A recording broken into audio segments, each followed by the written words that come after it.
Hi everyone! Today I will continue to tell you the story of my summer romance with tomatoes. And in this review, I'll show you 5 varieties that in my opinion deserve to be known by as many lovers of these garden fruits as possible. What can I say? I'm not actually sure how I became one myself. And as you understand, getting into a garden once is not difficult at all, but finding your way back is almost impossible.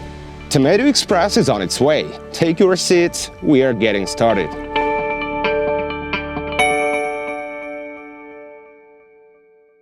The first variety in today's review is called 1884 Purple. Indeterminate but still not the tallest tomato, which reached a height of 5 feet 7 inches or 1.7 meters in my greenhouse, has the following story. Jeff Casey of Canada received the seeds for the 1884 tomato from Michael Gunn of Texas and shared it with Tatiana Kuchnerova in 2005. Both Jeff and Tatiana grew it in the following season and discovered large dark purple fruits, which in Tatiana's opinion were better than the original 1884. She named it 1884 Purple to highlight the fruit color difference compared to 1884. By the way, the original 1884 tomato is pink in color and was named so not by chance, but because it was discovered in the distant 1884, the same year in which the German inventor Paul Nipkow created the world's first mechanical device for scanning images, which incidentally later led to the emergence of modern television. Who would have thought it happened so long ago? However, in my case I had to use a completely different device in order to finally find out the weight of the tomatoes, which was more than 10 ounces or 300 grams, so I would describe their size as above average. Inside, the tomato is dark scarlet color with mazes of pink tones, and in the seed cavities there are greenish shades, which, as I have mentioned many times before, are most often the foreigners of a good flavor. And since I was born with built-in flavor scanners, I immediately used them. And yes, the taste didn't let me down either. A pleasant, fruity flavor, rich and complex. The tomato is very juicy and a pleasure to eat. The acidity is barely perceptible, but the sweetness is pronounced brightly, which makes these tomatoes definitely worthy of attention. In general, 1884 Purple is another successful addition to my tomato collection as one of the tasty and flavorful dark fruited varieties, which you can not just eat but enjoy, and it's great.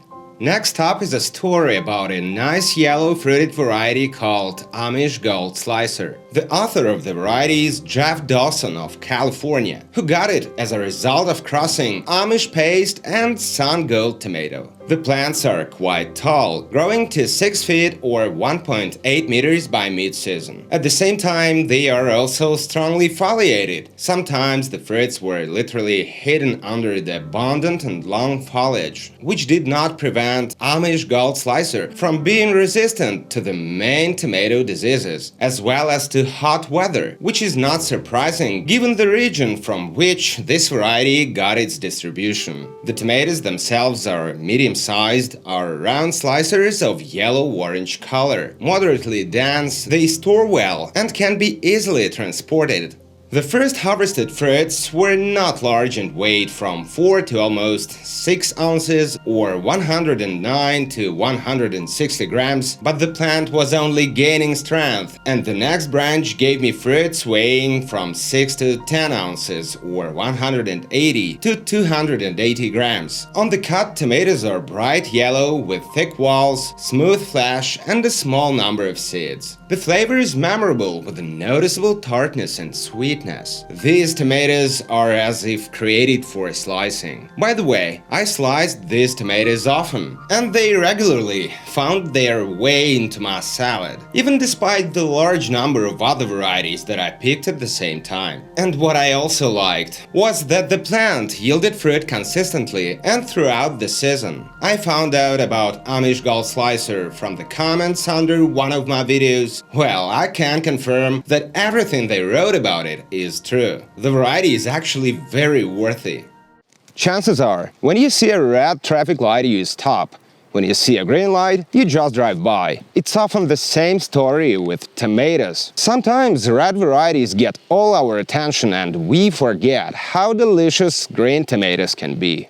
And to correct this injustice, I want to show you another of the discoveries of the season, especially in terms of flavor. Green when ripe tomato, which is clear from its name, and it is called Emerald Pear. As far as I was able to find out, this is an heirloom variety originating from China. The plant is quite tall and by the beginning of August it had already reached 6 feet or 1.8 meters. The fruits are small, elongated, slightly pear-shaped. The main mystery for me was how to determine the moment when the tomato is fully ripe. The fact that their color almost doesn't change, they only slightly acquire a yellowish tint, so it took some time to get used to it, so that the eye had time to understand the exact stage when the fruit can already be harvested. However, by the peak of the season I managed to get used to Emerald Pear and harvest it quite consciously.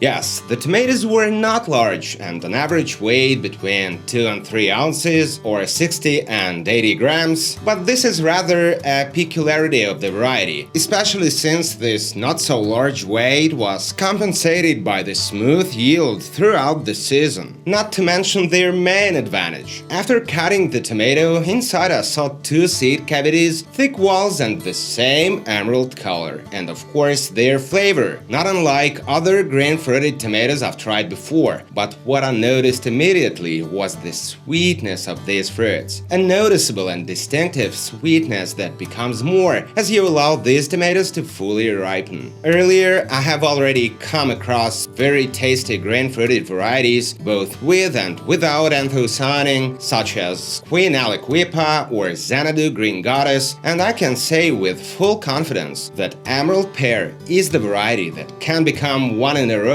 even with such outstanding representatives of the green tomato kingdom. I had only one plant, but it was enough to get to know this emerald, and most importantly, sweet as a real pear should be variety. And of course, in this review I can't help but show you some dwarf tomatoes. This year I was particularly pleased with them, so today I will tell you about the first 2 varieties of this series. I'll start with a pink tomato called Kurong Pink. Kurong Pink originated from a cross between Wheel Penna and Cherokee Purple, made by Patrina Noski Small in 2008. Not tall and sturdy, which is typical of most dwarfs, the plants reached a height of 3 feet 3 inches or 1 meter. The fruits are flat-rounded, large, pink in color, glossy and shiny. As for the name, Kurong is a coastal lagoon in southern Australia, home to many wild birds. I'm sure it looks very pretty, but back to tomatoes. Even this, not the tallest variety, gave me fruits weighing from 6 to 14 ounces or 166 to almost 400 grams. And this in such a hot and dry summer that I was satisfied with the size of the fruit, and it was time to start tasting. Tomatoes were dense, but at the same time juicy, with flash of red-pink color. The flavor is balanced, with both tartness and sweetness. Just a reminder that it is in the top 10 most delicious dwarfs, according to one of the authors of this project. Besides, I still don't have many dwarf tomatoes with pink-colored fruits. The more valuable Kurong Pink is for me personally. And of course, I would like to note the point that it stores well, both on branches and after harvest. And as I already promised, let's move on to one more dwarf. And it's called Jeremy's Stripes. It is one of the recent varieties developed by the Dwarf Tomato Project. The plant isn't tall, and by midsummer its height was about 2 feet 7 inches or 80 centimeters. Dwarf Jeremy's Stripes originated from a cross made by Sherry Long, and later it was stabilized and named by Robin Bort. She named it after her favorite orange cat called Jeremy. Further proof that cats rule the world. The tomatoes are beautiful, shiny and colorful, yellow with green stripes. When fully ripe, they turn more orange. Plants set fruits as they grow and throughout the height. Therefore, although the tomatoes are not too large, they are quite a lot. In addition, the fruit weighed from 4 to 7 ounces or 108 to almost 200 grams, so they cannot be called small. Tomato is dense and, of course, very beautiful on the cut. Colors of ochre with greenness in the seed cavities, rich yellow-orange-green palate and flavor, which is noticeable even at a distance. And on closer acquaintance with this tomato cat, I discovered a berry and pleasant acidity, which in combination with sweetness makes an excellent balance of a tasty tomato. It's definitely fair to say that Jeremy Stripes is not only a beautiful dwarf, but a flavorful one as well. In general, last year was rich in delicious dwarf tomatoes, and what makes me happy, Jeremy Stripes is one of them. I definitely liked the variety, beautiful, tasty, compact. What else do you need from a dwarf? And now I think it's time for me to reappear on the screen. 3, 2, 1. Thanks for watching. If you liked this video, don't forget to subscribe and, of course, love tomatoes, grow tomatoes. This is the Lucky Garden channel, and see you soon.